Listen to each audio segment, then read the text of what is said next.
All right, welcome everyone. I call the February 9th, 2021 Bothell regular City Council meeting to order. Before we move on to agenda items, I'd like to acknowledge the remote meeting format. Proclamation 20-28 regarding open public meetings is still in effect. Therefore, this meeting will be held entirely remotely. Public comment will be allowed both in writing or verbally. Sign-up sheets were provided in the city clerk's office via links from the agenda. The video of this meeting will be streamed live as well as recorded and available for later viewing on the city's YouTube channel. A call-in number was provided on the meeting agenda for members of the public who wish to call in by phone and listen live to the meeting. If you have called in, we ask that you mute your device as not to interfere with the meeting. If a participant fails to mute their device and causes a disruption to the meeting, the connection will be terminated. For our phone-in callers during staff presentation, staff will make every effort to specify which materials they are referencing so everyone can follow along. At this point, we'll take a moment to take roll call of the council members by position number. Say here when the city clerk calls your name. Deputy Mayor Zorns. Here. Councilmember Thompson. Here. Councilmember McCullough. Councilmember McNeil. Here. Mayor Olson. Here. Councilmember Dorr. Here. Councilmember Agnew. Here. All present with the exception of Councilmember McCullough. Thank you. Lastly, before we begin, I'd like to reiterate some of our meeting guidelines. Speak clearly and pause frequently. Mute your microphone when you're not speaking. If you're also streaming the live video, please turn the sound off as there is a delay. For our council members, if you wish to speak, please hold up the yellow card in the lower portion of your screen and I'll call you. This prevents two people from speaking at the same time. All right, our first item is meeting agenda approval. Are there any changes to tonight's meeting agenda?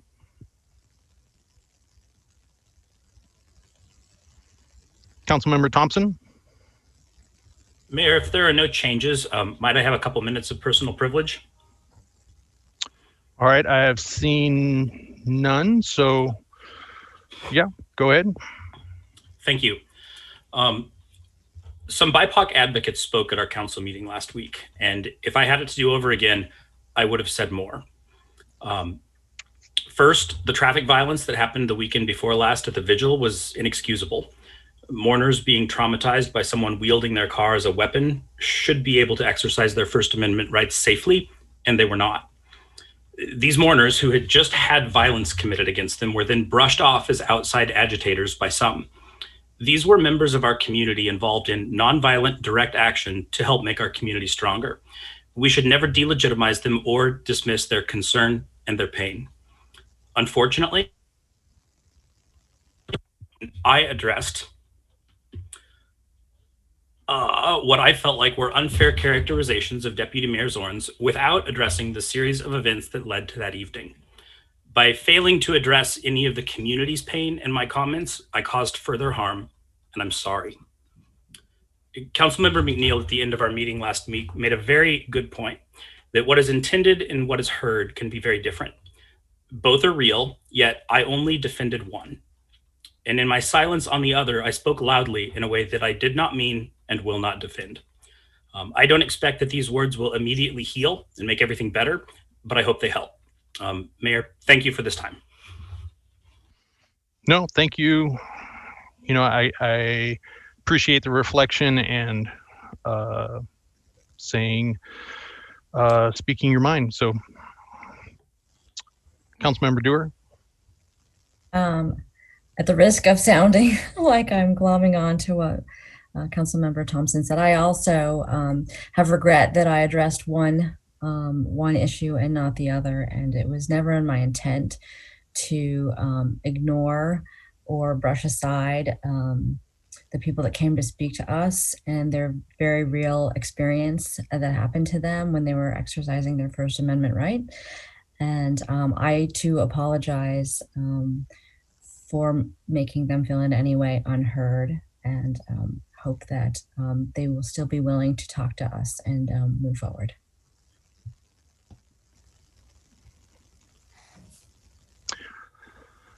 All right, let's move on to our next item. So we have visitor comment.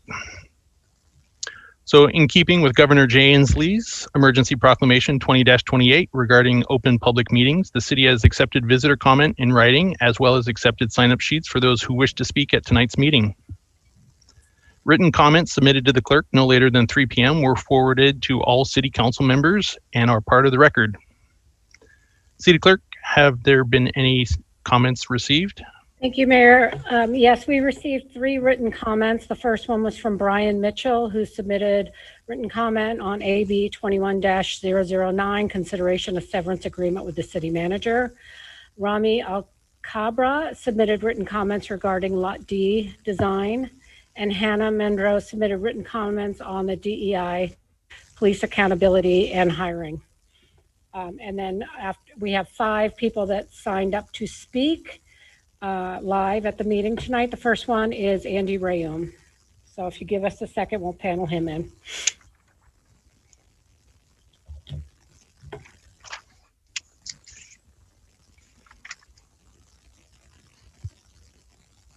Am I supposed to start?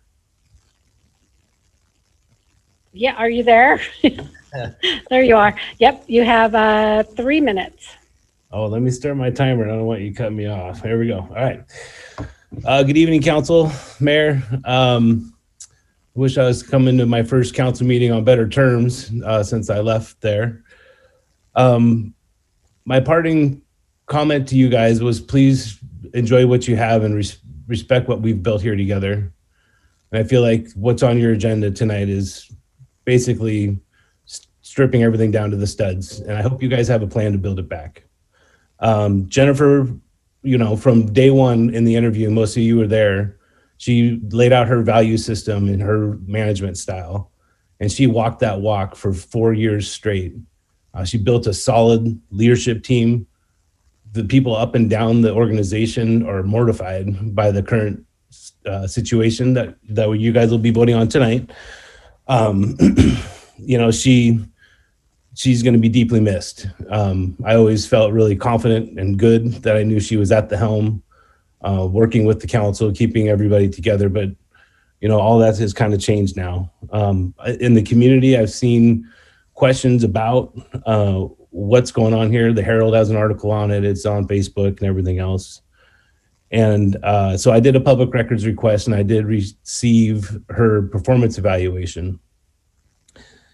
And I harked back to when I did the performance evaluation the year before, when I went to the executive team, and the unwavering support and love for her as a boss, as a mentor, as a friend was abundantly clear. And then I read what your guys' comments were. And I know that we were there together a year ago, and some of those comments were expressed, but we tried to keep it professional in what we communicated back to the city manager and to the public. It's a public document.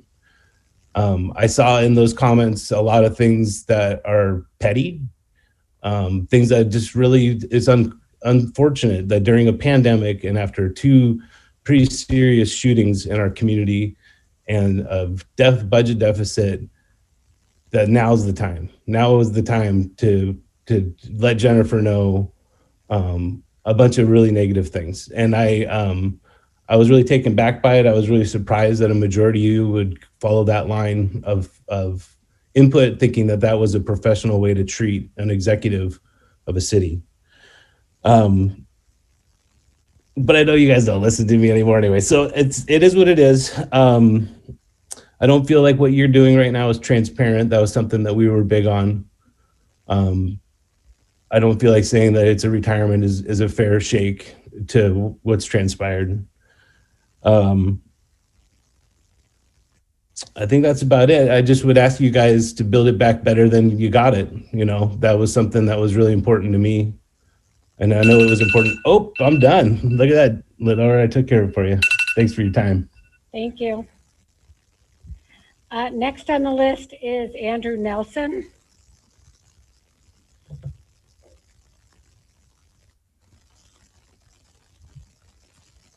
Yes, hello, city councilors.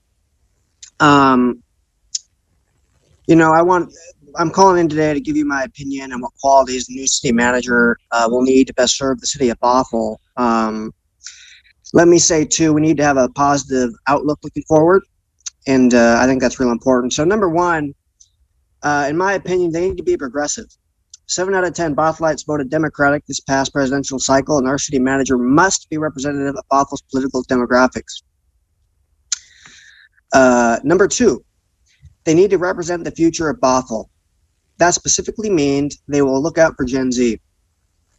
This includes having a plan and or helping to produce a plan to reduce the cost of living here, which I'm sure the council knows, and I know you do know, is a big problem. We have tons of people in my generation like to stay in Bothell, but to move in north, south, east, west because they can't afford it. Number three, they need to be empathetic and active community members, and I think that's a pretty obvious statement. Yeah, and number four, they need to be transparent, active and transparent to both council and citizen. So I hope you take my words into account. Jennifer, I don't see you on my screen, but I will say, hope you enjoy retirement, and thank you everyone for your time. Thank you. Next on the list, we have Brian Case.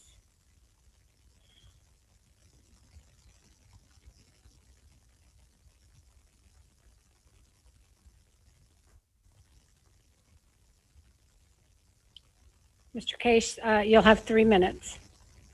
You guys hear me okay? Yep. Yep. Yes. I just, are you getting an echo? Nope, you're good. Oh, okay, sorry, I'm trying to, first time doing this. Thank you, council. Appreciate allowing me to speak. I just want to come and voice my support for the Bothell Police Department. I think the men and women of the Bothell Police Department are true heroes. They risk their lives every day for our safety and protection in our community. And it truly upsets me to hear and see the criticism that they receive on a daily basis that I think is unfair and unwarranted. They do the best job they can do. And I think a lot of us shouldn't second guess what they do because we don't walk in their shoes.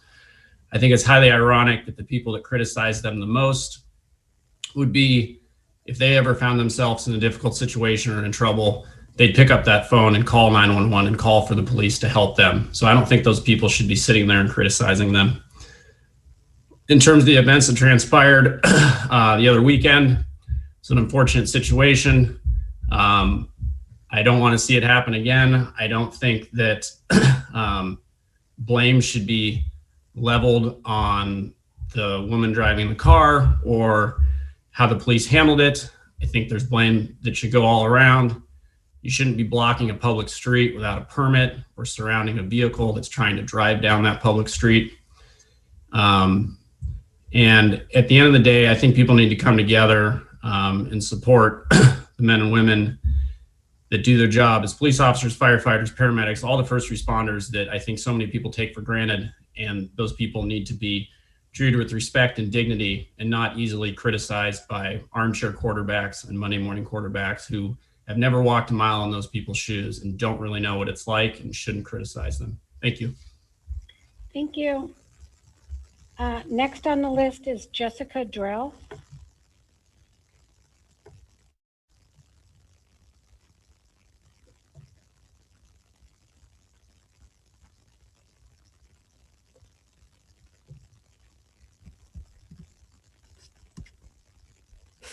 Hi, Jessica, you have 3 minutes.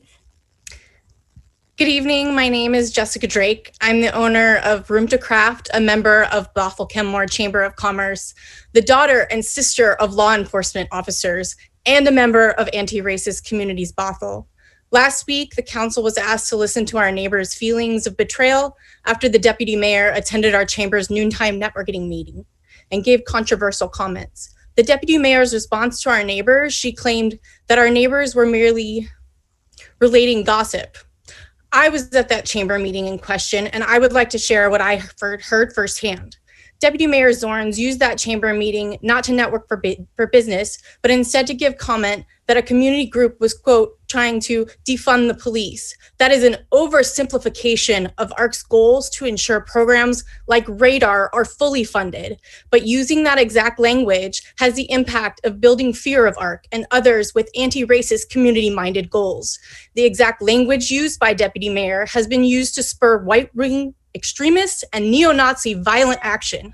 This is not appropriate to turn a chamber meeting into a political game, and it is not appropriate to try and dog whistle local small businesses owners into fearing us.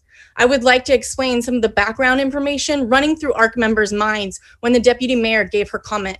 Last year, in response to my shop window decor, someone in Bothell mailed an anonymous letter to me telling me I was unwanted in Bothell. While this was about my business, it was sent directly to my home. It is understandably frightening.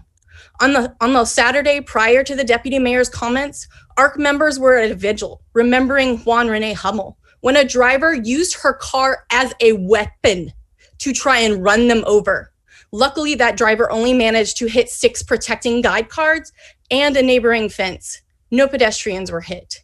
In the hours after this incident, the pedestrian victims called Bothell police and were told charges were not filed. This appears to have been a miscommunication between the deputy sergeant we reached and the chief, because the chief later made a public statement saying that ARC members were incorrect and the investigation was ongoing. This was news to my neighbors and fellow ARC members, but welcome. After all of this trauma, where myself and ARC neighbors were literally threatened with violence and murder, we came to last Tuesday's chamber call. We feel we have been threatened, been told conflicting information by BPD, been painted as liars in the chief's statements, and with the deputy mayor trying to drum up fear of ARC in what was supposed to be a networking meeting, my frustration was too much. Her intent may have been to seek sources of public comment, but the impact of using fear-mongering language in an inappropriate forum was insidious, as I'm sure you're aware by the calls you got in response. It worked to spur people into action. It is for these reasons you heard your neighbors giving public comment last week. As for my own reputation of integrity, I do not appreciate being labeled as a gossip. Time is up. Truth, Thank you. not gossip.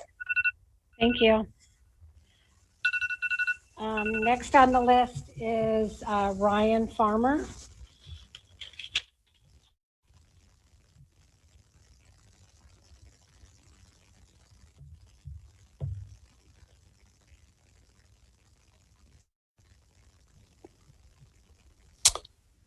Hi there. Hello, can you hear us? Are you guys able to hear me? I Yes, we can. can Yeah, hear you. thank you. Can you hear me okay? Yep, Great. go ahead. You have 3 minutes. Hey, thank you. Good evening. My name is Ryan Farmer. I'm a longtime Bothell resident. First off, I'd like to thank the City Council for creating this forum to hear directly from residents. In addition, I have to recognize your stamina enduring last week's marathon council session. I don't know how you guys do it. And thanks for including the police chief in last week's council session. I think it was helpful to hear from him directly in regard to the Hummel investigation and the incidents at the vigil of the weekend prior. His compassion and professionalism set a reassuring tone in what was a charged situation. I'm grateful for his steadfast commitment to our community, owning any failures without hesitation, and embodying both his charges as a police officer to protect and to serve. I was glad to hear that the Navigator Radar program was funded in conjunction with several neighboring cities in a creative manner that I hope will be a model for other areas and regions to follow. I voted in favor of the Safe and Secure Levy because I believe it's imperative for our growing city. I'd like to encourage the council and the city to continue utilizing the funds of the Safe and Secure Levy for the purposes they were raised, for more police officers and firefighters. If there's additional programs or staffing outside the scope that are required to adequately serve our community, that's great. They should be rolled into a new levy and put out to vote to the community. The officers of the Bothell Police Department are faced with near impossible challenges on a nearly daily basis, and being understaffed and undertrained is not going to lead to the outcomes the community desires. Policing is a noble profession at the end of the day, and I hope we'll continue to hold the service in high regard. Thank you.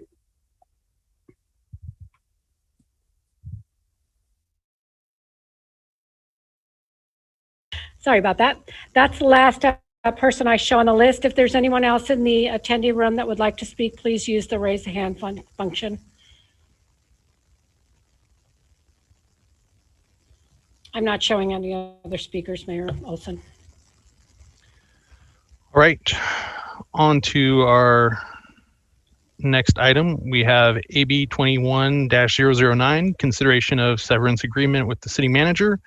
I'll be looking for Human Resources Director Matt Pruitt. Great, thank you, Mayor. The city manager and the city have amicably negotiated and agreed upon the conditions of her separation of employment, which are contained in the attached agreement that's in your packets tonight. The city manager has subsequently announced her retirement from city management to staff, and her last working day at the city will be Friday, February 12th. A press release sent out by the city this week talked about the accomplishments that Jennifer made over the last 4 years, including building an executive leadership team that I know firsthand appreciates her service to the city and her support of city staff. The document mutually agreed upon by the city and the city manager contains payment in amount equivalent to 6 months of salary and deferred compensation and 12 months of health benefits.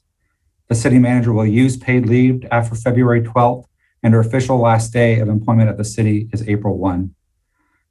This item was unbudgeted in the 21-22 biennial budget.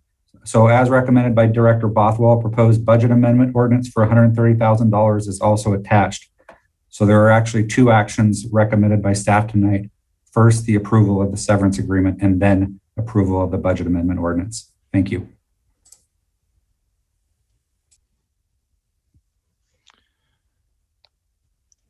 Does anyone have any questions?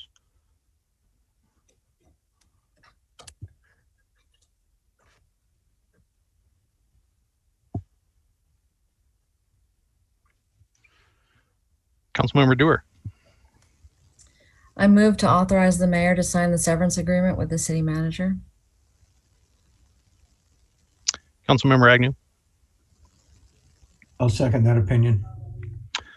All right, so we have a motion by Councilmember Dewar for the recommended action, a second by Councilmember Agnew. Any discussion on this item? Seeing none. City Clerk. Please say yes or no when I call your name. Deputy Mayor Zorns, Yes. Councilmember Thompson, Yes. Councilmember McNeil, Yes. Mayor Olson, Yes. Councilmember Dewar, Yes. Councilmember Thompson. Thompson. Yes. Councilmember Thompson, can you repeat that? Yes. Thank you. Passes 6-0. Councilmember McAuliffe absent. All right, so that was the first recommended action. All right, Mayor, I got a point of clarification. Can you confirm that Councilmember Agnew voted? I believe you called on Councilmember Thompson twice. Oh, I'm sorry. Did I? Sorry. Councilmember Agnew. Yes. Thank you. 6-0. Thank you, Councilmember McNeil. All right, so the second half of this AB, were there any questions or is there a motion?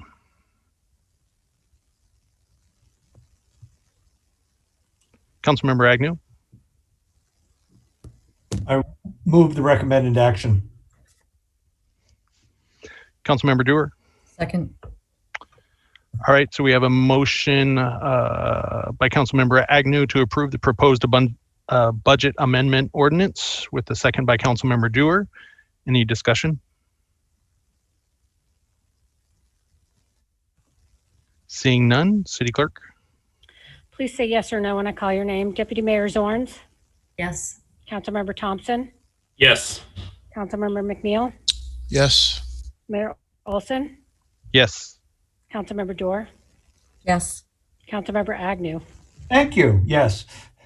Passes 6-0. Councilmember McAuliffe absent.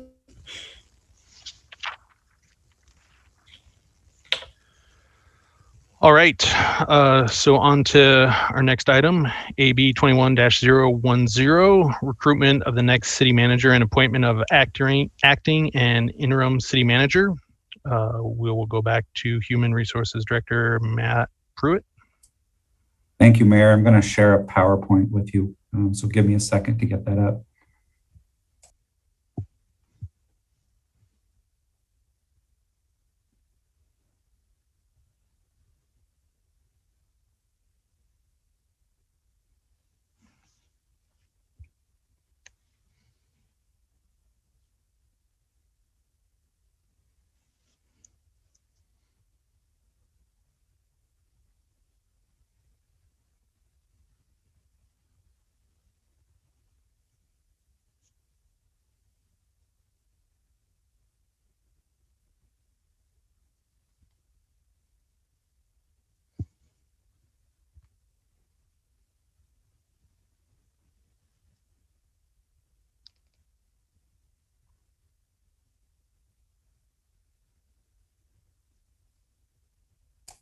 Sorry about that, just a second.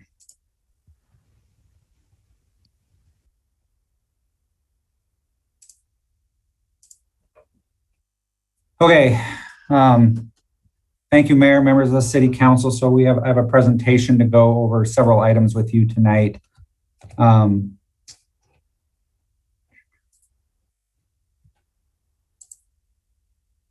everybody see the slide presentation?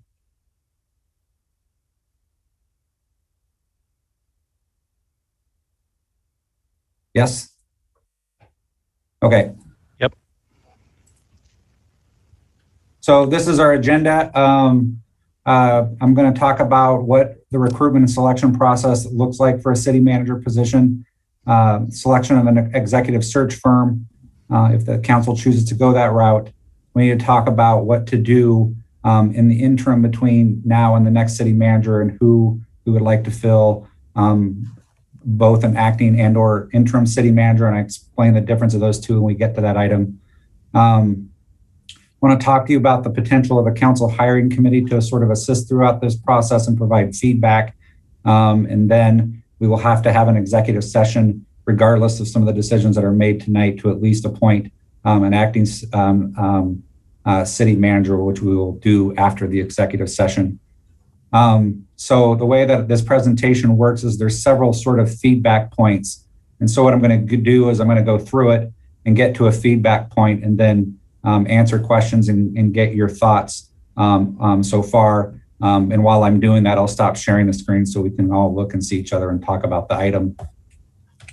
So this is essentially the timeline of hiring the city manager, or the various steps involved in that. If you choose to, we need to hire an executive search firm. We need to develop a candidate profile in partnership with that firm, do the actual recruitment, which will take about 5 to 6 weeks to go out and gather candidates and for your consideration. We'll have a process where we review those candidates and shortlist them, and basically an interview stage. Interviews is a really short way of describing what that process is with the city manager.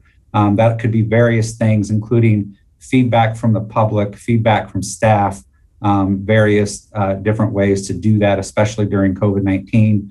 And so that will be something that we work on with the consultant, how that's built and how we kind of conduct that process.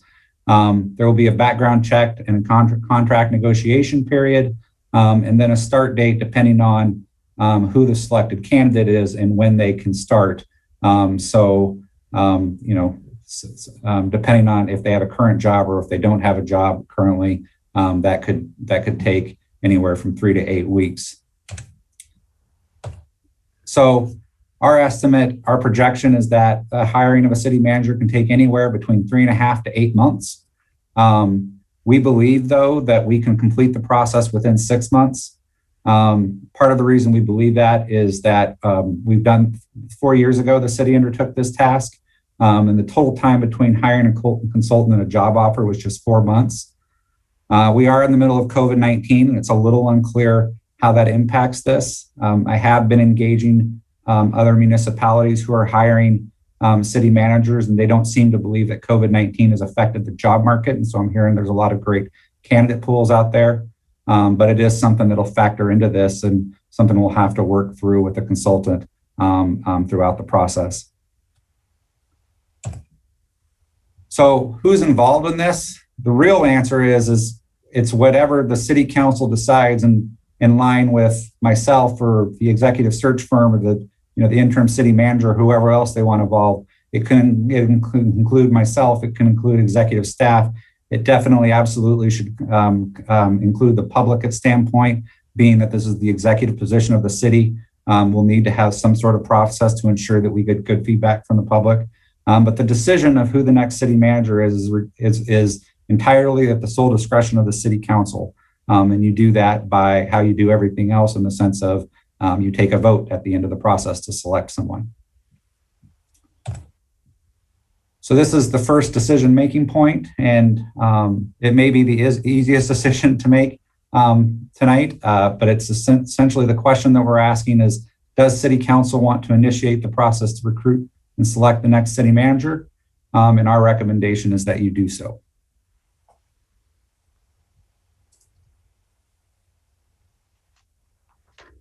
Any questions so far?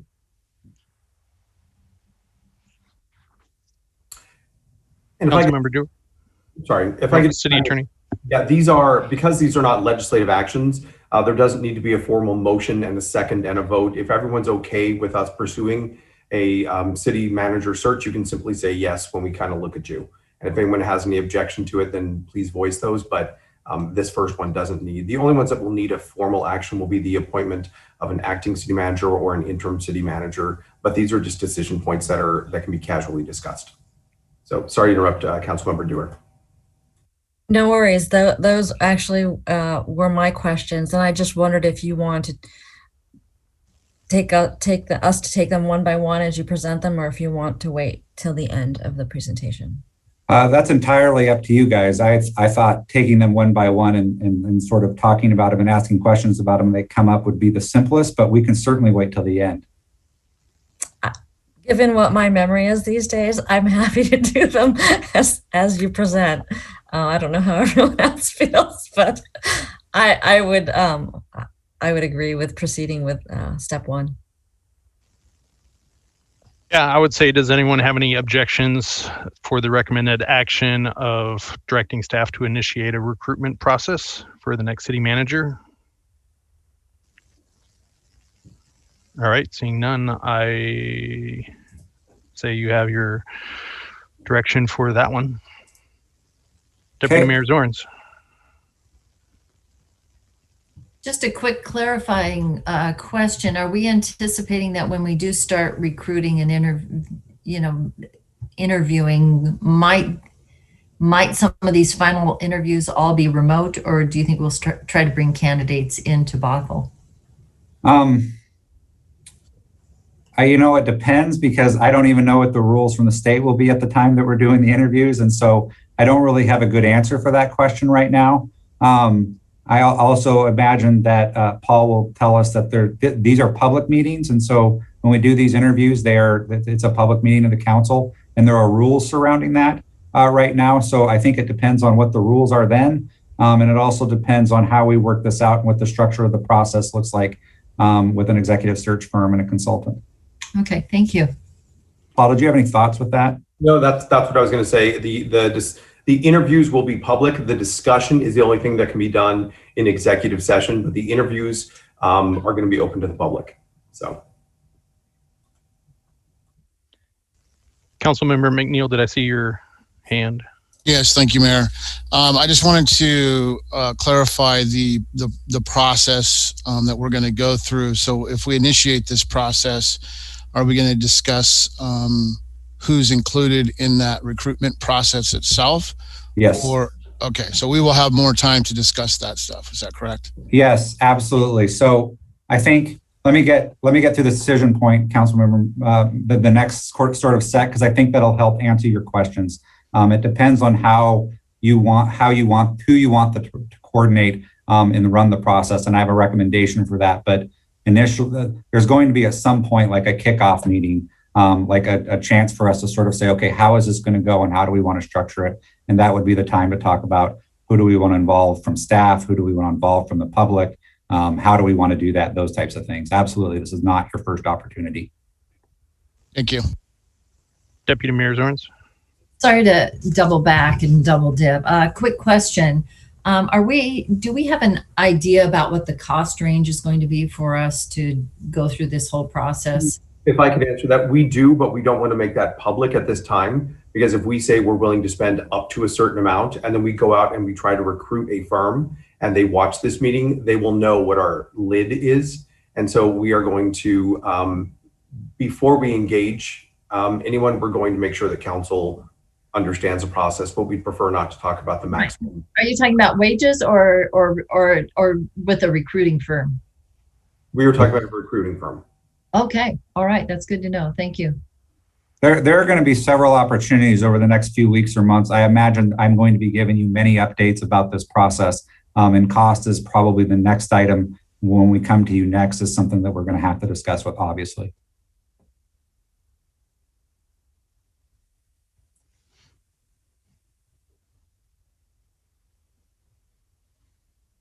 All right. Not seeing any other. Oh, Councilmember, I don't know, small screens I just switched over. So Councilmember Thompson. Thanks. I lost this for a minute. If we look at option number 2 tonight, the criteria is phrased in a way that says criteria could select the firm could include, and then in option 2, it says those criteria. So are we going to have a chance to discuss kind of what that criteria looks like if we vote to approve the recommended action tonight? Yeah, that was the next discussion item. Yep. Perfect. Okay. Councilmember McAuliffe.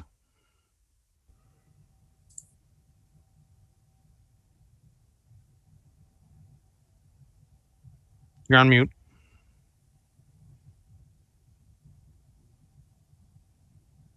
There we go. Thank you. I just want to be sure in this process that the public and community have a survey, kind of are involved with this process and are part of it. Yeah, absolutely. That would be very typical for a city manager process. I wouldn't recommend that you do a process to hire a city manager without public involvement. I've had some discussion with potential recruiters that are hiring city managers in the field. And there are a lot of different ways that public process can happen. I've heard as much as just simply having a panel where we have a panel that has members of the public on it.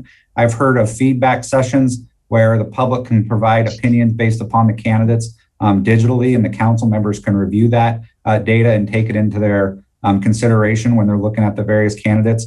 So there's no doubt that the public will have to be part of this process. And we're just not to the part of talking about how that's going to happen yet. I think the first step is really kind of getting the consultant on board. And I'll move on with that part of the presentation if you like, because it seems like we're anxious to talk about it, which is good.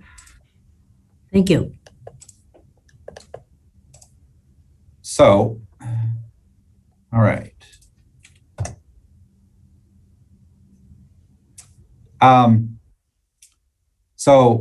The first thing is why an executive search firm? Because one option that I don't have in here for you tonight is that you technically don't have to hire an executive search firm.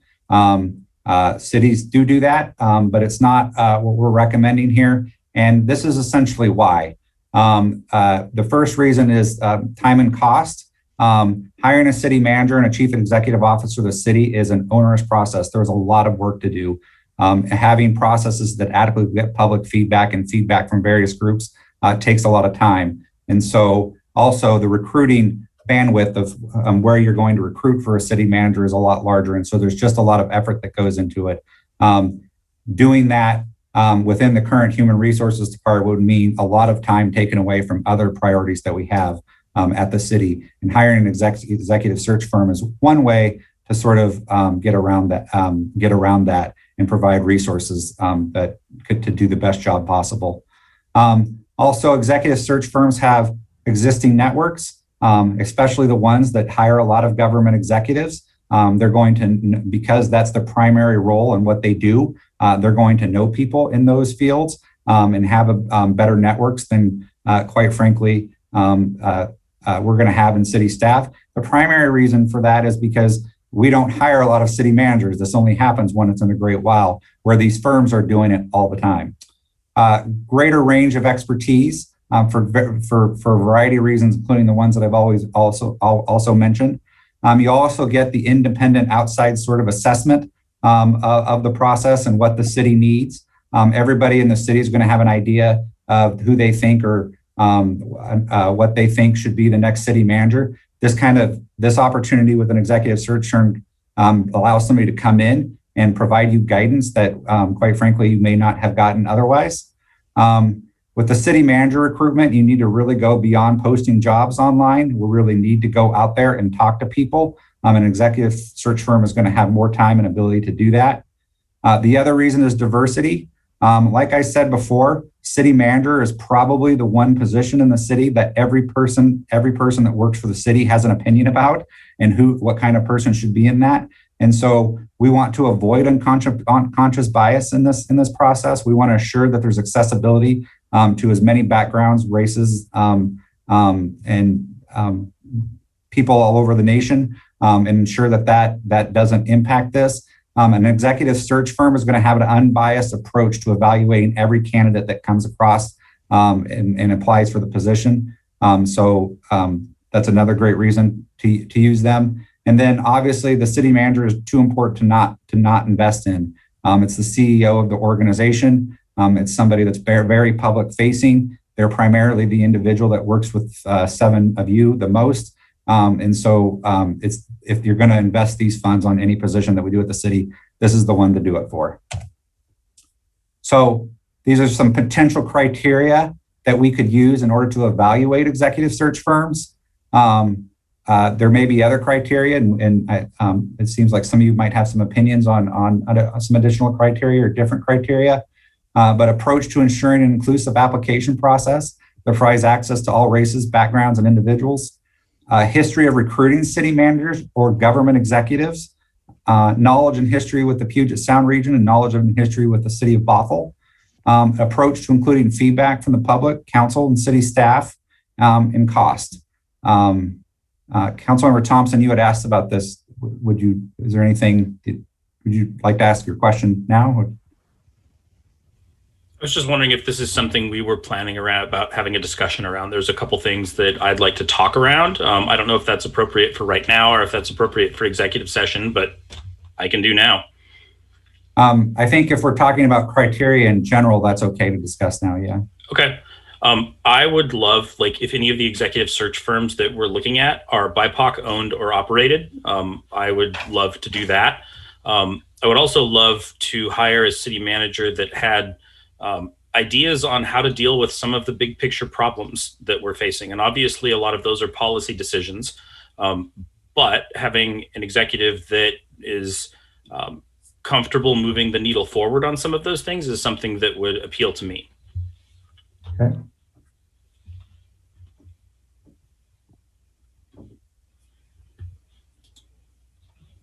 Perfect. Okay.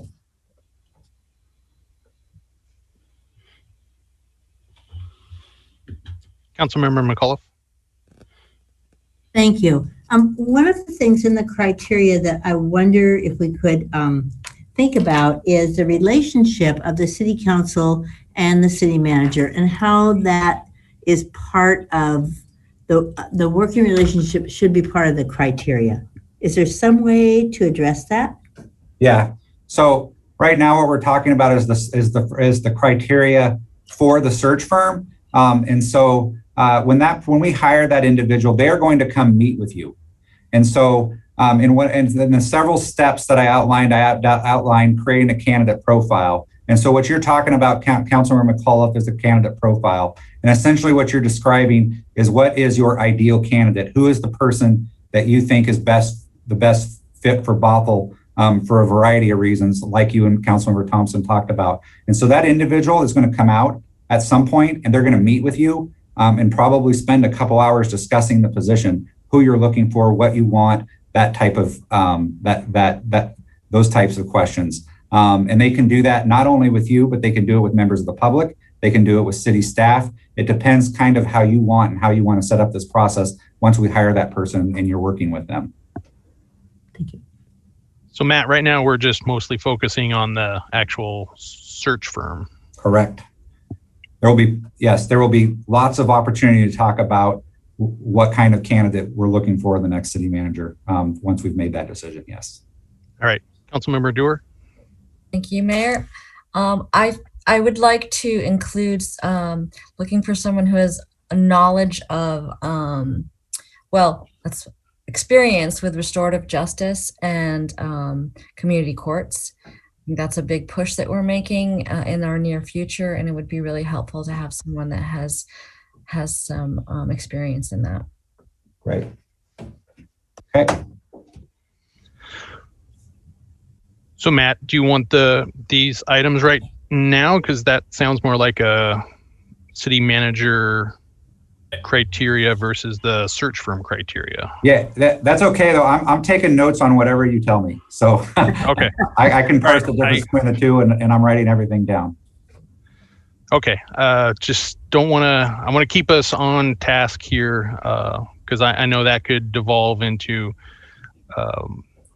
quite the discussion here, but I think we're, just trying to focus on the actual search firm right now because we will have plenty of opportunities to define the traits that we're looking for. Councilmember McNeil. Thank you, Mayor. Matt, can you go back one slide to the actual criteria? So we have knowledge and history of the Puget Sound region. We have knowledge and history of the city of Bothell. As we go through the search for the firm or person, can we also make sure that we have an understanding, has that firm or person worked for the city of Bothell previously? And what, it says history of recruiting city managers and government executives. Does that mean in other jurisdictions surrounding us? Just making sure that we understand, if they have had experience, who have they had experience with jurisdictions surrounding us within the region, and have they worked for the city of Bothell before? Yeah. Yep. I understand. Thank you. Deputy Mayor Zorns. Well, everybody's got great points, and I really appreciate them. Council Member McNeil's observation of Bothell history was like spot on right there. A question, and I'm not sure that I can ask it, but it feels like it's a, old world matchmaking here. And I don't know that we could do this, but if we could, I would appreciate being able to call up other cities they have connected city managers with to see if they did if this recruiting firm does a good match in bringing candidates that work for cities. Is that a question we can ask, or is that like not okay to ask? It's an absolute okay question to ask. In fact, I've already begun looking at potential firms, knowing that, this was coming, and calling cities that they have worked with and city managers that they've hired to see what their experience was as a candidate, and also what the experience of the organization was with the firm in hiring them is something absolutely that we will be doing. Okay, good. Because I'm hoping that they will bring a good candidates, the best candidates that are good fits for Bothell, and we want to make sure we do this right. Yep. So thank you. Councilmember McAuliffe.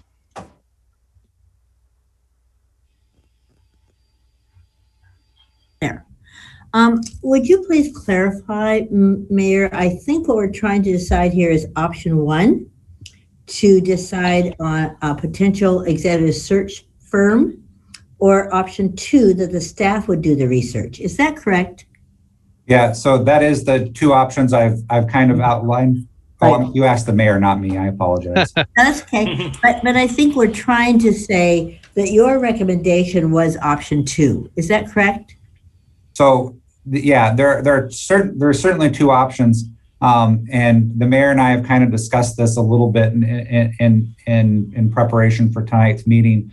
So the two options that I brought before you are, number one, that we gather a list of search firm candidates, and we bring them to you, and at a later date, you can conduct interviews of them and select the firm after you've conducted the interviews. That's one option that we have moving forward. However, that's not required for the amount that we're thinking that this will cost. And so the other option would be that staff conducts research based upon our discussion tonight and the criteria that I've already listed,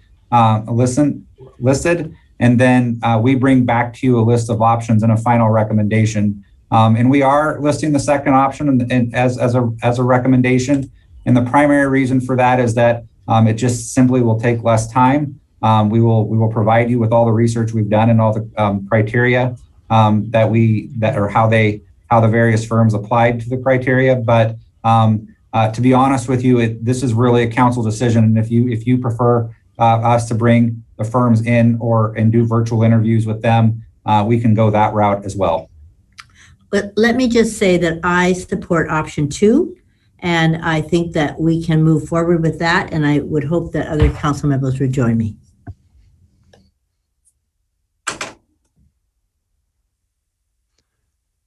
So Matt, I know you just got onto this slide. Was there any more to this one, or are you looking for questions or? No, that's pretty much it. The decision is, does the city council want option 1, which is you do interviews and we bring some folks in and you interview them, or option 2, we bring you options and a final recommendation. Our recommendation for, as I stated, is option 2, but it's entirely up to the council. Is this something we need a motion on, or do we just? No, Director Pruitt, could you unshare for a moment so we can see everyone? Yeah, I promised to do that and then forgot, sorry.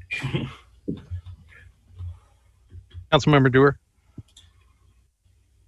Thank you, Mayor. I just wanted to weigh in that I'm in favor of option number 2. It saves time, and if we're going to spend lengthy amounts of time, I'd prefer that we spend it on finding the right city manager. Councilmember Agnew. I agree. I think option number 2 is our best choice at this point in time to expedite this search. Councilmember McNeil. Thank you, Mayor. Matt, what was our last process? What did we do last time? It didn't look a lot different from what I laid out for you before. You hired a firm, I believe out of Georgia. I don't remember the name off the top of my head, but it was very similar to what I just described to you. Their process may look different than the process that the firm that you hire this time might be, but generally the steps in the process are going to be the same. They're going to come talk to you. They're going to ask you what kind of candidate you're looking for. They're going to make a profile based upon that input. They're going to go out and recruit. They're going to come back to you with a list of candidates that they feel best meet your criteria. You're going to come up with an interview process and a public feedback process to look at those candidates and then eventually make a decision. And so overall, any firm you choose is going to basically have that baseline process in, but the different things that they do in those steps could be different. And the process of selecting that firm was closer to option 1 or option 2 last time? I do not know. I was not an employee. Paul, do you know if they interviewed firms last time or they did not? One way or the other. I was not an executive at that time and was not involved in the process. Maybe Laura might know. No pressure. Frankly, I don't remember. So. Yeah, I don't recall either, but I do know we had some input in that, the recruiting, the firm itself. We had some input, but I think the firm is critically important. And so ensuring that we have an understanding of who that firm is and what they're about, I think is important information for us to have prior to selecting that firm. Now, that's just my opinion, but I'm just, based on this process, I think it's important that we at least have an insight to who that firm is. Yeah.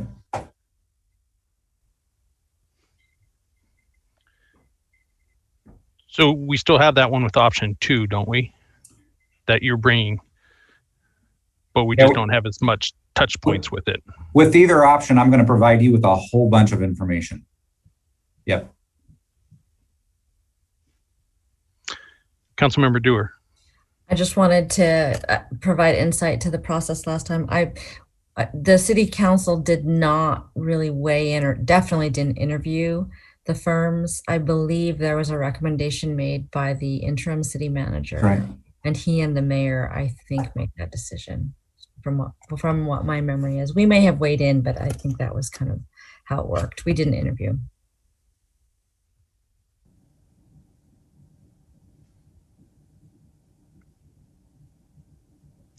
Councilmember McAuliffe.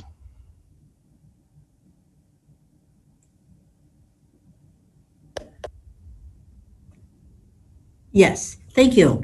I think our real issue is, can the staff conduct the research, or do we want to have a executive search firm. That's the issue, right, that we're trying to resolve. No, no. I apologize if there's any confusion. So basically, I'm giving you two options to go out as methods of going out and selecting the executive search firm. The first option is I gather a bunch of search firm candidates and make interviews where you can meet all of them and choose one of them at the end of that. The second option is that we're going to research them either way, but instead of you doing the interviews, we look at the executive leadership team, potentially whoever, and the interim city manager would be involved in that. And we would provide you options, but then bring you a final recommendation based upon the criteria we've talked about and the information that I think Councilmember Neal is looking for before making that decision. Thank you. I appreciate that clarification. Deputy Mayor Zorns. I think my druthers are to go with the second option where the executive leadership team and you all look at it. My only request is that bring us your recommendation, but I always love a plan B and a plan C. So it'd be nice to know who are there a couple other options and why you chose one over the other. Got it. Councilmember Thompson. I think number 2 makes the most sense as well. I trust you, Director Pruitt. That's all. Do not worry, I will pull others into the process. Councilmember Agnew. I agree with option 2. Okay. All right, looks like everyone is looking for option 2. All right, so our next issue, if I can get it to work, is sort of moving forward with selecting somebody who can be the acting city manager effective Monday, or basically essentially Saturday the 13th, the day after the current city manager's last day of work will be. So an acting city manager is usually a shorter term, or an acting position is usually shorter term. Basically, what we're proposing here is that an acting city manager bridges the gap between now and when we can negotiate the employment, gosh, I can't articulate what I'm thinking about, but basically the employment arrangement with whomever is going to be the interim city manager. The acting positions are usually internal to the organization. And for the first 30 days, they don't get essentially a paid to be the position that they are acting in. And so that doesn't kick in until after the 30 days. And so there's really no option with this one. The city attorneys advised me that as a city manager form of government, we have to have somebody acting in that position. And so we are proposing a couple of things after the presentation, that we proceed to executive session to discuss qualifications of internal candidates for the acting city manager. And then after the executive session and open session, appoint an acting city manager until the potential appointment of an interim city manager can be made at a future meeting.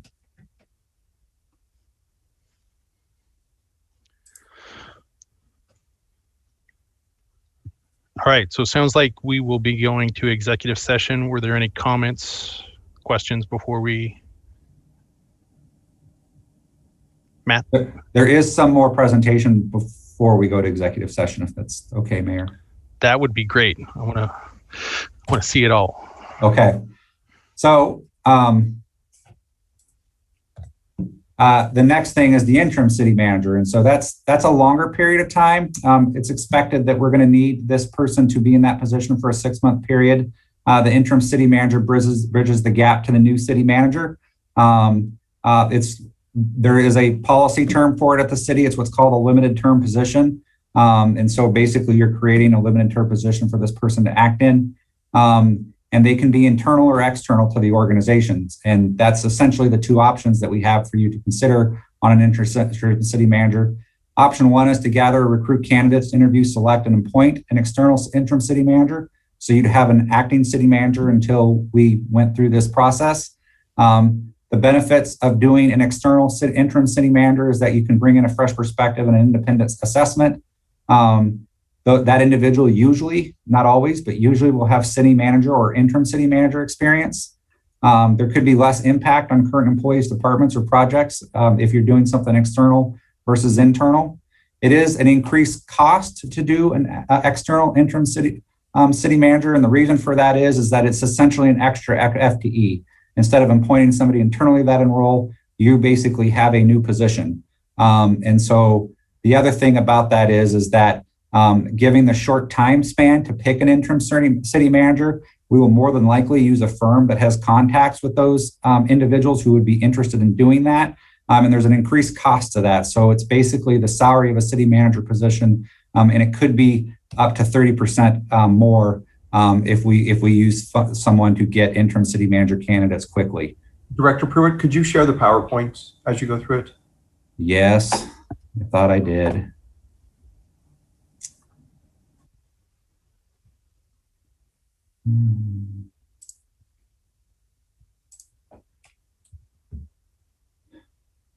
So I will go back. This is what I talked about with an interim city manager. Don't see it yet. And so, can everybody see that? No. Nope. Interesting. I have mine up if you'd like me to attempt. No, I think I can.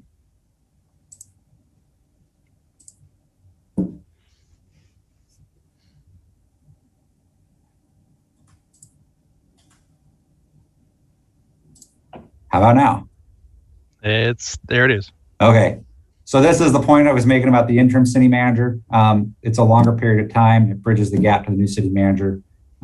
There's a policy term for it in our policies. It's the limited term of the position, essentially, meaning that it's a position that's assigned outside of the budget, and that it can be internal or external to the organization. And so that's the primary options that we have for your consideration tonight is to go internal or external. And again, the benefits to an external interim city manager is a fresh perspective. The individual likely will have city manager or interim city manager experience, and there'll be less impact on current employees, department, or projects because the person won't be internal to the organization, won't have to be leaving behind things in order to take on the position. But there is an increased cost, primarily because to gather these candidates, we'll need to use a firm to do that. And so the cost could be the salary of the city manager plus 30%.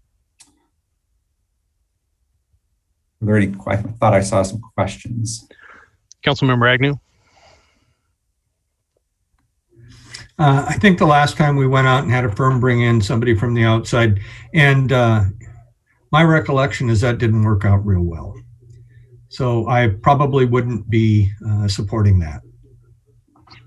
So that's option 2. And that is that we basically appoint a current city executive as interim city manager. The benefits of that are that they are a known quantity to council and staff. They could be a friendly face, and this is a time of transition for the organization. So that friendly face could help to alleviate some of the anxieties in the organization. There will be a current understanding of city challenges and projects, and it's less cost. And the reason for that is because you're not adding an extra FTE. You're taking somebody internal and putting them into the position.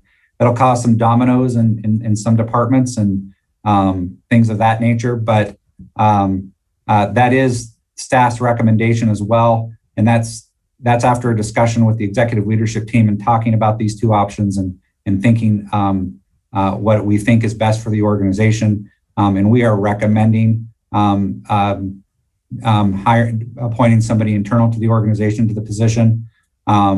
And so for the benefits that I've already described, and I know that the ELT is committed to supporting that individual and helping whomever the council selects. So the decision-making point on this issue is, does the city council want to direct city staff to initiate the process of recruiting, selecting an external city manager, or do you want to discuss the qualifications of internal candidates? And if you do that, our recommendation is to go into executive session for the purposes of talking about the qualifications of potential job candidates. And then there's a potential recommendation And that is if you decide to import somebody internal to the organization, that in open session, you direct staff to negotiate employment terms with whomever that individual is that you selected, if they're available and they're interested. All right. Thank you for your patience, Councilmember Dewar. Thanks so much, Mayor. I would speak in support of hiring or an interim internally. The last time, as stated, did not work out so well, but I think it was because we were more or less looking for a change agent. And I think in this case, I'm speaking for myself, but I think there's at least a couple council members who would agree with me that our number one priority is that we retain the excellent leadership team that we have, and we keep the team together. We have great confidence in that team. And so my preference would be that we do that by hiring someone that kind of knows the organization, knows the individuals, and isn't looking to make big changes, but more or less maintaining what we've already got while we find a new leader. Councilmember Thompson. Thank you, Mayor. Yeah, I would also prefer an internal candidate. I think we have a phenomenal staff. I don't think that I've heard from the council that we want to go in a wholesale different direction or change things. We have great people, and I think just the internal knowledge of the inner workings and not having to bring somebody up to speed holds great value. Councilmember McAuliffe.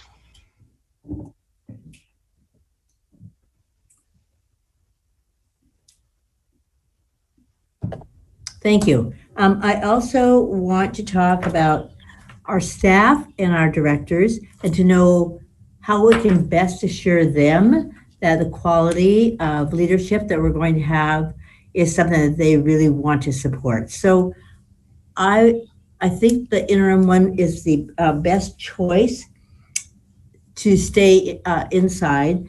Not bringing someone from the outside in, but to be sure that that person who is selected is someone that the staff and directors feel confident in.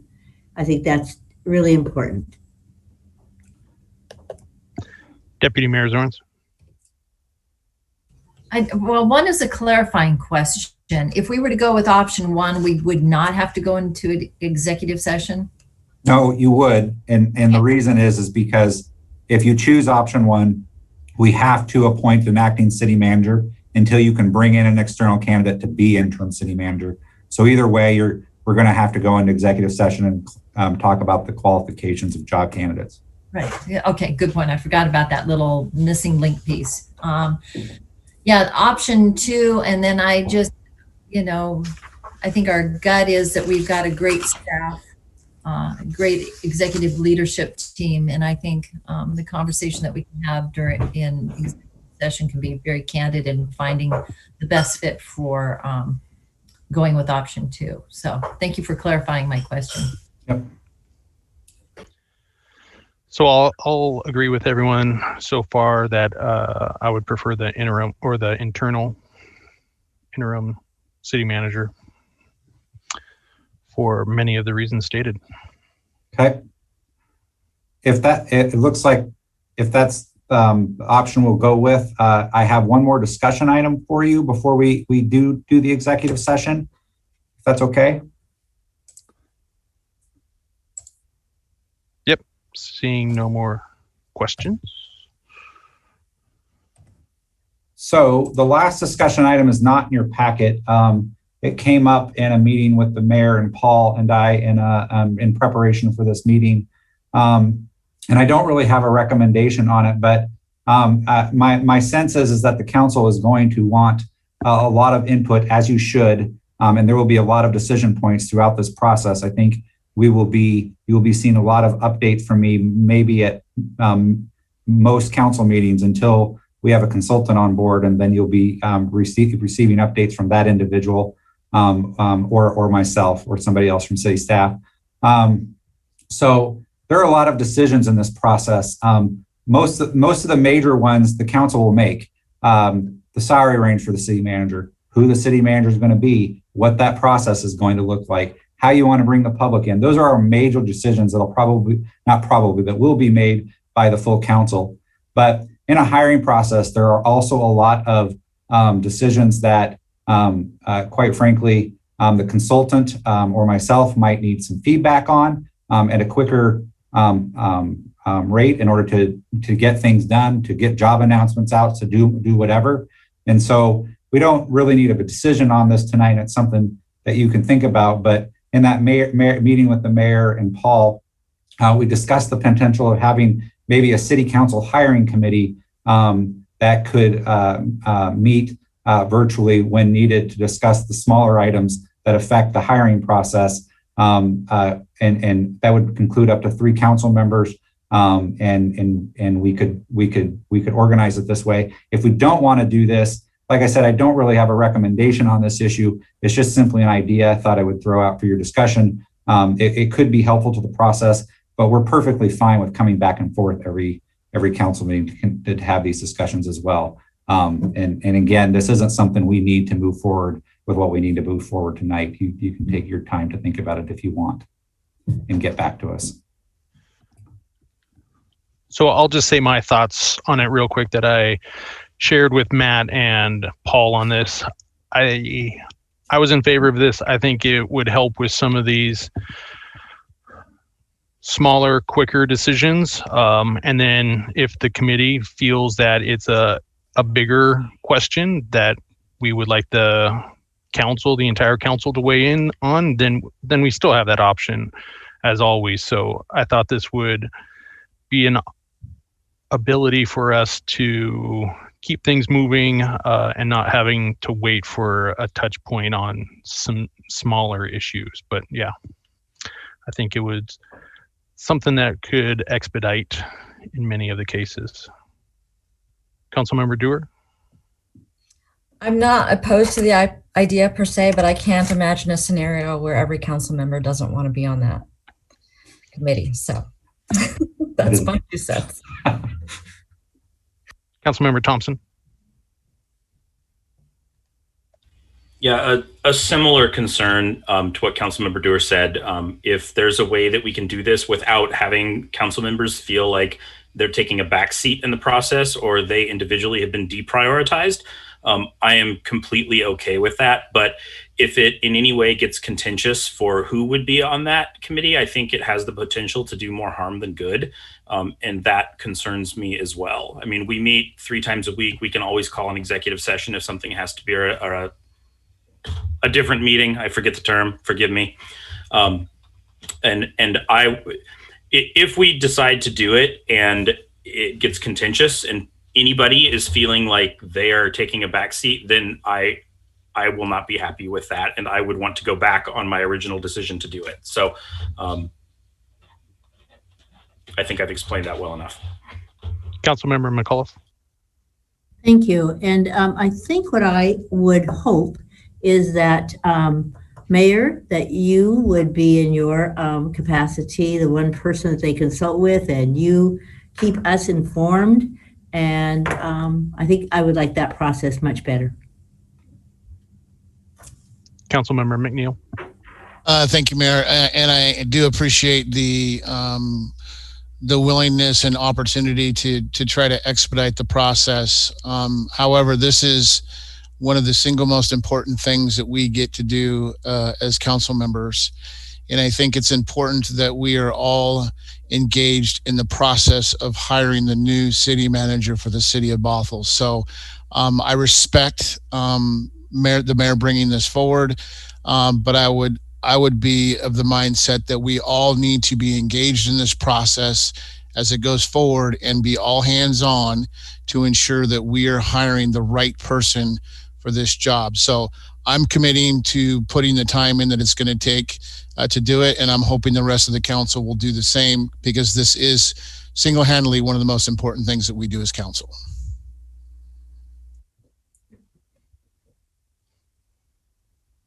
Deputy Mayor Zorns? Okay, so I will just confess, when I'm hearing this, I'm thinking, okay, to expedite it, that makes sense. I would really like to do it, but really, prudently, it tells me that we should place place into those three slots are the people who've done this before, and that would be like Davina and James, and of course our mayor would be the third, or and then to hear them honor the and already be a step, because I would trust those people. I would trust all of you to say, oh, all of council would want to weigh in on this particular item X. So then to hear the people that I think have the most experience say, yeah, other people want to weigh in. I just want to say thank you, because I think you're right. I think people want, all of council wants to weigh in and be part of this process.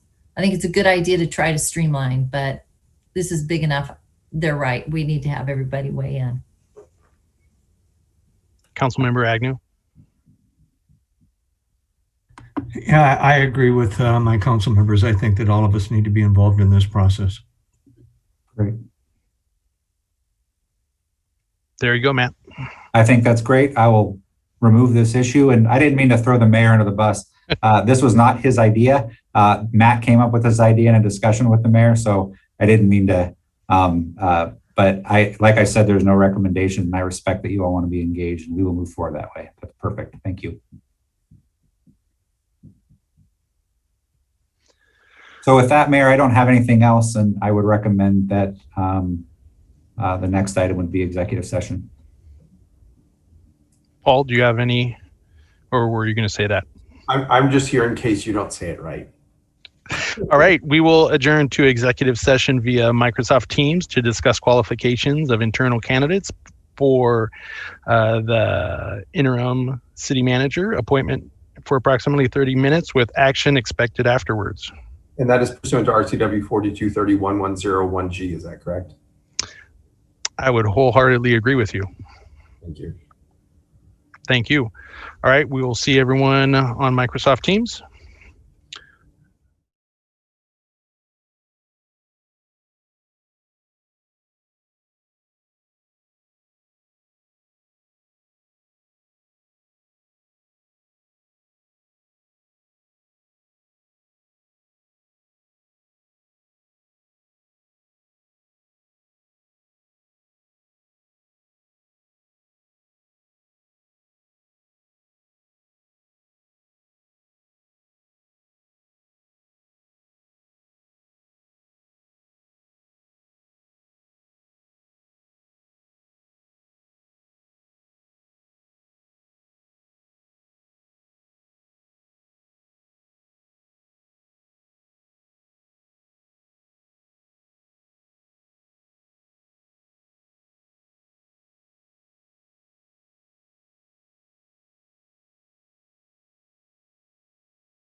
Mayor Olson has announced that this council and staff need another 15 minutes. So we are going to extend to, I'm going to give it a couple after that to 8:15.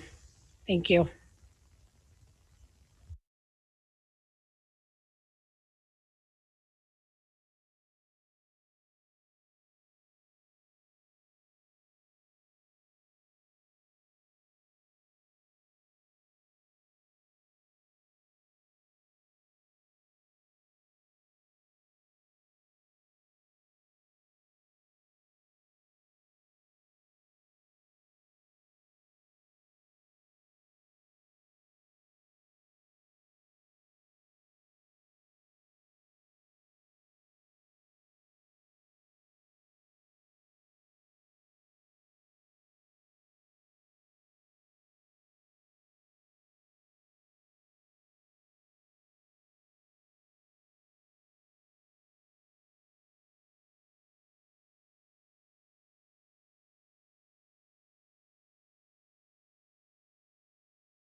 All right, we're back from an executive session. Human Resource Director Matt Pruitt, if you want to kick us off. Yeah, thank you, Mayor. Based upon our conversation in council executive session, I have 2 recommendations for you, and I think we should do these one at a time. The first recommendation is that you appoint Aaron Linhart, acting city manager, effective Saturday, February 13th. Councilmember Dewar. Thank you, Mayor. I'd like to make a motion to appoint Aaron Lenhart as our acting city manager. Second. Please use your card. Councilmember Agnew.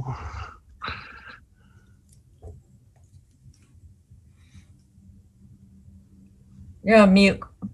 I was just going to second it. Sorry. All right, thank you. Yep, everyone please use your cards. So we have a motion for the recommended action by Councilmember Dewar and a second by Councilmember Agnew. Any discussion on the item? Seeing none, City Clerk? Please say yes or no when I call your name. Deputy Mayor Zorns, Yes. Councilmember Thompson, Yes. Councilmember McAuliffe, Yes. Councilmember McNeil, Yes. Mayor Olson, Yes. Deputy Mayor Dorr. I'm sorry, Councilmember Dorr, Yes. Councilmember Agnew. Yes. Passes 7-0. All right. Councilmember Dewar?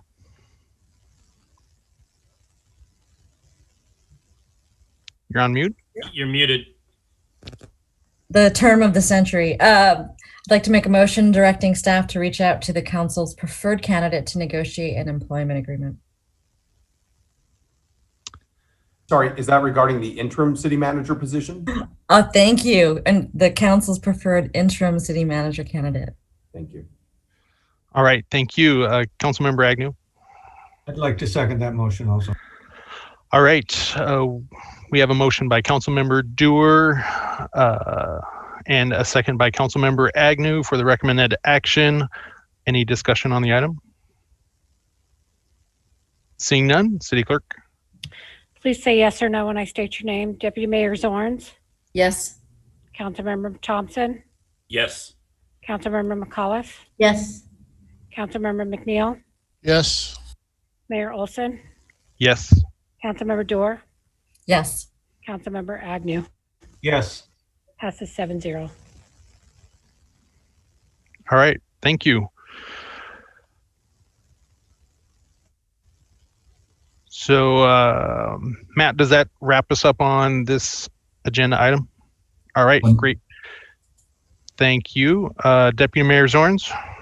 Yeah, I would like to make a motion to amend our agenda so that we could have council conversations this evening. All right. So, City Attorney, just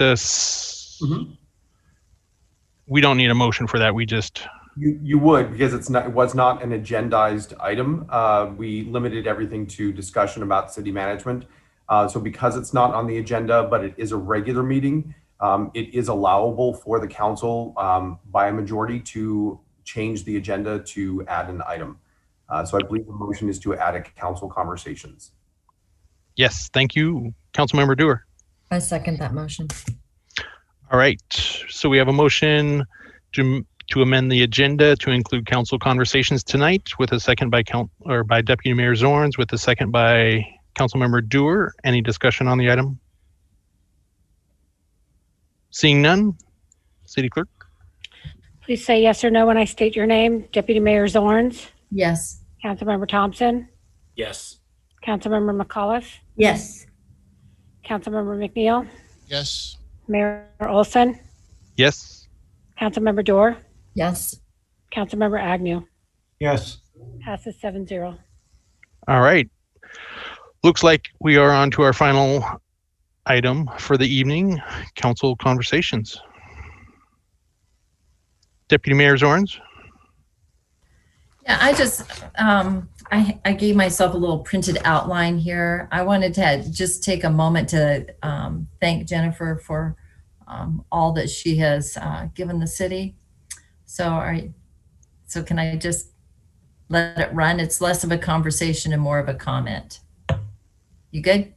Yep. Okay, so I just wanted to say that we're grateful to Jennifer for all the sleepless nights and caution that she had to give to navigate our way through COVID and other crises. And I'm grateful that this agreement works for the city. I wish I had a magic wand to just make everything better all the time, but life isn't perfect.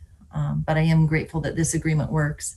The nature of this job is intense and often transitory. People who answer this challenge are a hardy lot. I don't know that I could do it. I hope that people understand that what 2020 asked of this city and all of the leadership came with no respite at all. The city is moving with a proactive way to approach community so that all the people of Bothell have an equal respect of their personhood. And that started when Jennifer came on board. COVID was hard, SHOOP was hard, people wanting to be heard, hard, soil that won't stay clean, hard, code that needs deep consideration for its impact and unintended consequences, also hard, tight budget, burdened with obligation, hard. This integrity and hard work ethic will exhaust the best. And Jennifer gave her all, and I trust people who cross paths with her will say thank you and mean it.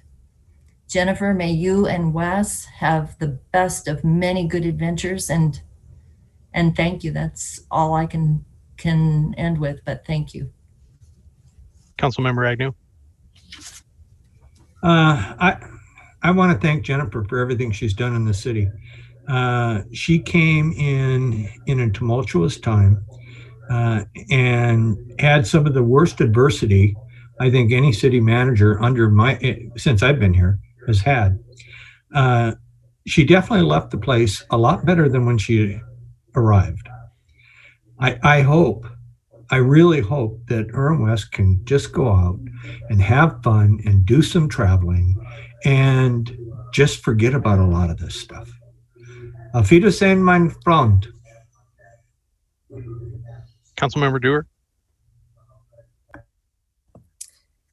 Thank you, Mayor. I just wanted to add on that much as Councilmember Agnew said, a lot of positive change happened under City Manager Phillips' reign, and she built an amazing team, and she was a true change agent, the change agent we needed at the time. And I value the changes that she brought. And I hope that she knows how much we all appreciate that, and wish her the best of luck in her retirement. Hopefully she gets to enjoy all the wonderful European cities in Austria and Germany, where it sounds like she intends to end up. So much luck in the future.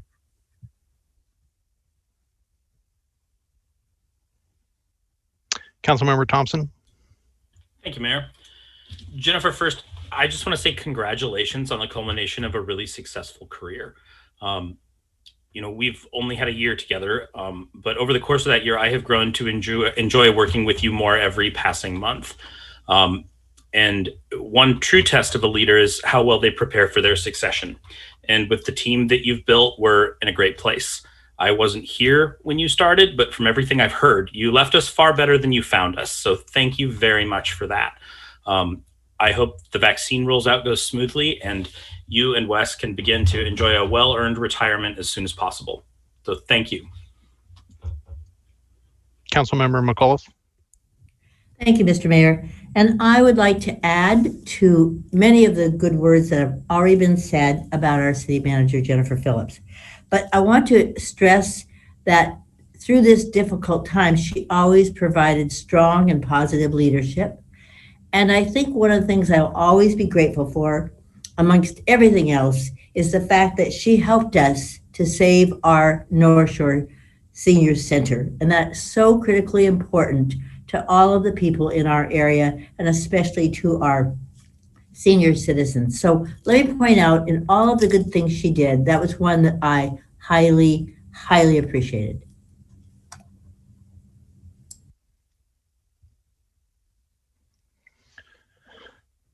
So I'll say thank you to Jennifer. And I think we've heard it tonight. She left the city in a better position than when she found it. As our previous mayor, Andy, said that was one of his goals, and that's one of my goals. Jennifer definitely achieved that in her time here. So I'm very thankful for her. She's the only city manager I've known. She's an excellent public administrator. She's done a great job, as everyone has said, with the ELT. Speaking with the staff, they all love her. I just can't thank her enough for her time here.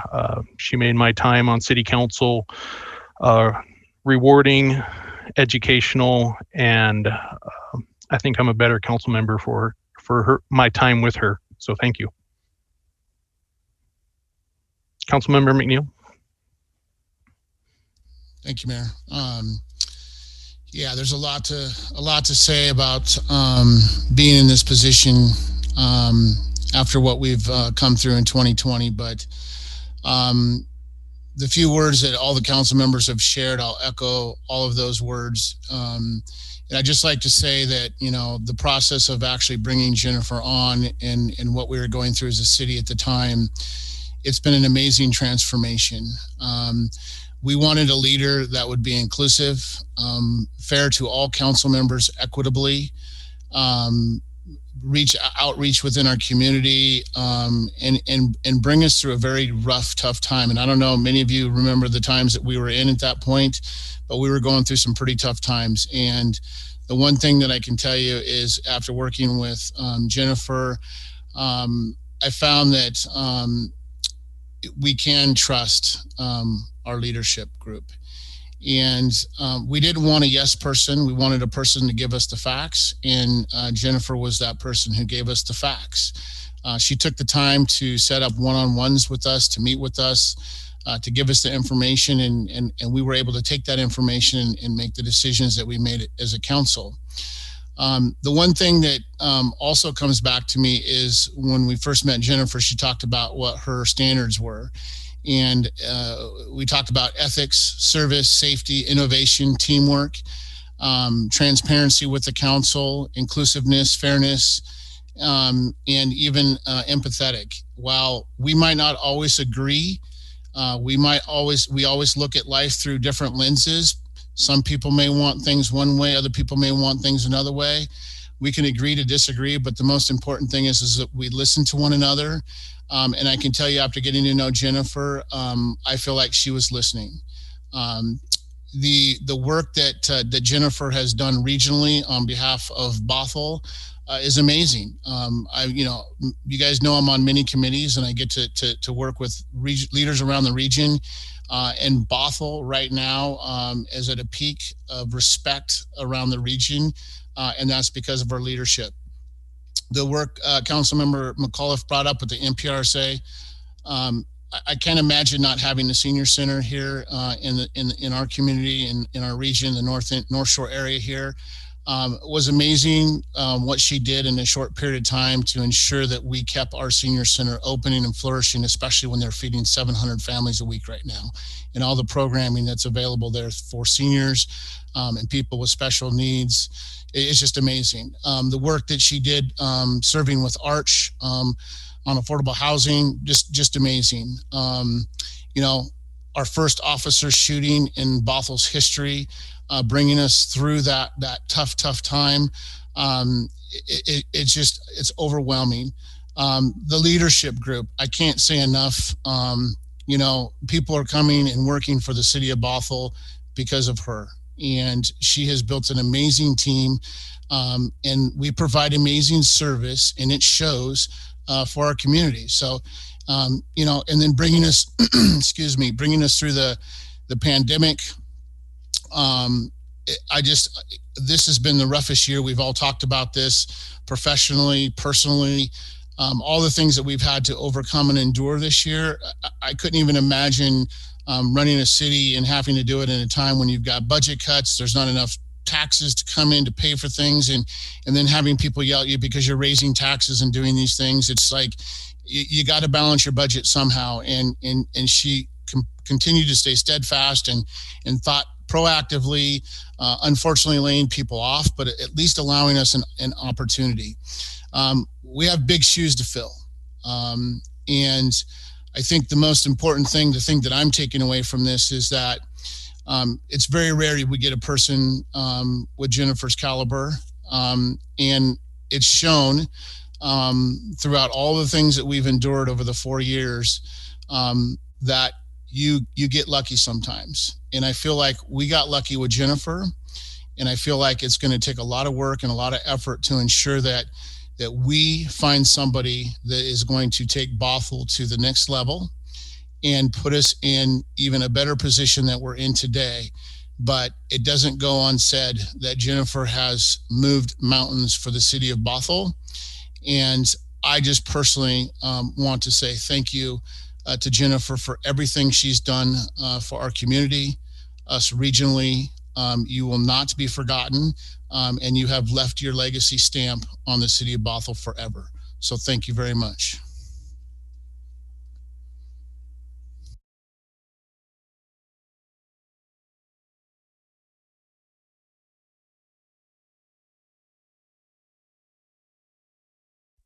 Councilmember Dewar. I'd like to make a motion to close the meeting.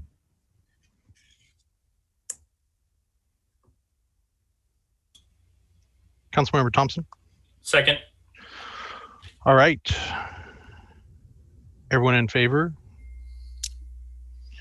Thumbs up. Thank you all tonight. We'll see you back next week.